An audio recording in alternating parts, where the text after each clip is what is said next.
Hello students. In our last video we discussed about drug tolerance, and in this video we are going to discuss about drug addiction. So नाम से ही indicate है drug addiction means किसी भी drug से कोई भी person जब addict हो जाता है तो उसको हम ड्रग एडिक्शन कहते हैं. So what is the definition of drug addiction? Drug addiction is a condition in which any person believe that sense of well-being is achieved only through drug taken. किसी भी पर्सन को ये feeling आना, ये sense of wellbeing उसको लगना कि जब वो ड्रग ले लेगा, ड्रग एडमिनिस्टर कर लेगा, उसके बाद में ही उसको अच्छा लगेगा या उसके बाद में ही वो ठीक हो सकता है. तो ये एक साइकोलॉजिकल माइंडसेट जब उसका हो गया है किसी एक चीज के लिए, किसी पर्टिकुलर ड्रग के लिए, तो उस कंडीशन को हम कहते हैं drug addiction. Drug addiction was earlier known as psychological dependence.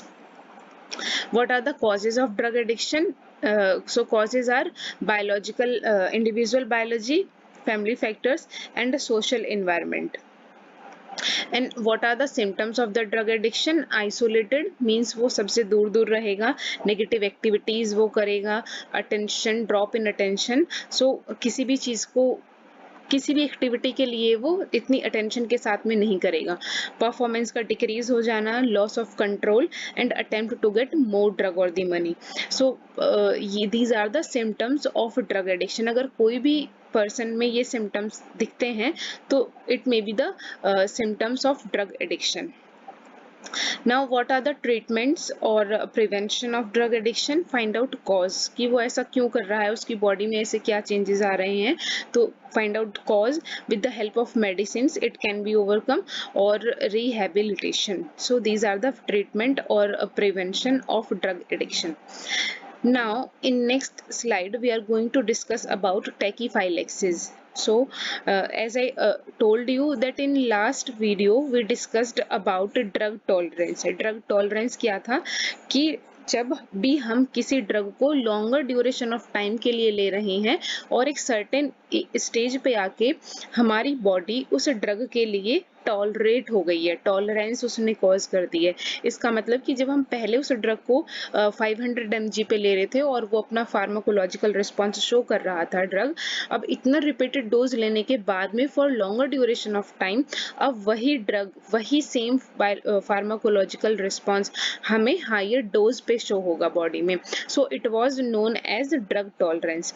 यहाँ पे बात ध्यान देने की बात ये है कि ड्रग टॉलरेंस और टैकीफाइलेक्सिस ऑलमोस्ट सेम है. मेजर डिफरेंस इन दोनों में क्या हो जाता है कि टॉलरेंस हमारी, इन केस ऑफ ड्रग टॉलरेंस, हमारी बॉडी जब हमने लॉन्गर ड्यूरेशन ऑफ टाइम के लिए उस ड्रग को लिया था तब हमारी बॉडी उस ड्रग के लिए टॉलरेट हुई थी.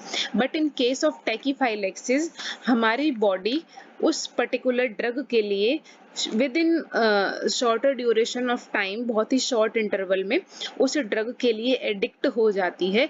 तो उस चीज को हम कहते हैं tachyphylaxis. So tachy means fast and phylaxis means protection. So fast protection ये कर देती है किसी भी चीज, किसी भी ड्रग के लिए. What is the definition of टैकीफाइलेक्सिस?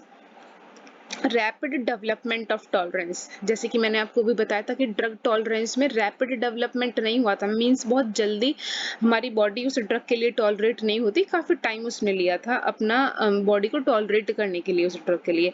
But in case of टैकीफाइलेक्सिस वो with in shorter duration of time में ही ड्रग एडिक्ट हो जाती है, या हम ये कहें कि ड्रग टॉलरेट हो जाती है, सॉरी बॉडी टॉलरेट हो जाती है उस ड्रग के लिए.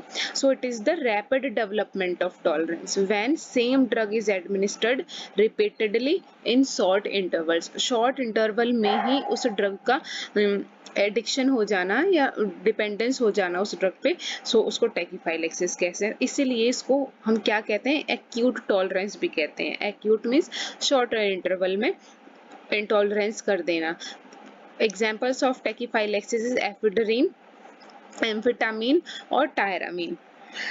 सो दीज आर द ड्रग्स जिनको हम शॉर्टर ड्यूरेशन ऑफ टाइम पे अगर ले लेते हैं तब भी वो टैकीफाइलेक्सिस कॉज कर सकते हैं.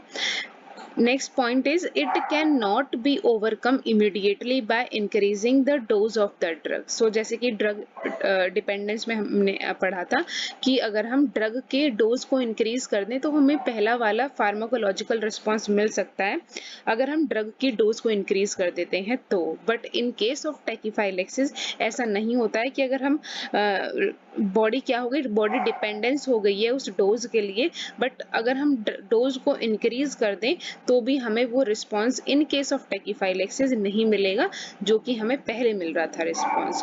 सो it is tachyphylaxis. Now next definition is idiosyncratic reactions.